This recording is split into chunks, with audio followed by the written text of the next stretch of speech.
Je suis photographe marocain, j'habite à Marrakech et je suis très content d'être invité aux rencontres Orient-Occident parce qu'on a besoin de ce genre d'espace pour mieux nous connaître et surtout juste pour communiquer, pour gommer ces différences qui sont meurtrières.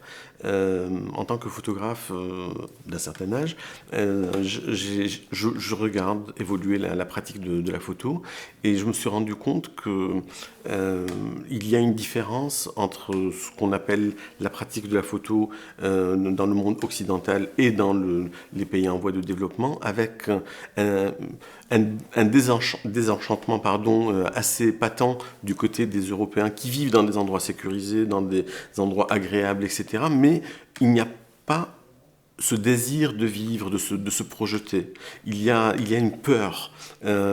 Alors que de l'autre côté, on a des photos qui sont très colorées, qui sont porteuses d'espoir, et on se dit, il y a quelque chose qui cloche. Celui qui n'a rien semble satisfait de sa condition, mais c'est peut-être juste l'espoir qui l'anime, alors que celui qui a tout semble blasé, et du coup, j'étais à un festival de photos cet été où j'étais jury, et on a eu des photos qui étaient très très tristes parce que c'était en gros la manière de voir de la directrice artistique, mais on se retrouve avec des images qui sont des incitations au suicide.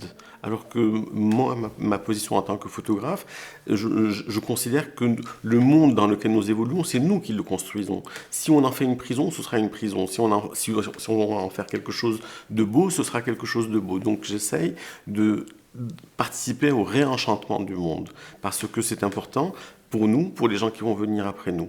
Je ne sais pas si toute activité artistique doit être politisée ou non, mais la dimension esthétique et la dimension historique doivent être présentes dans la tête d'un créateur, quelle que soit la discipline, qu'elle soit artistique ou non.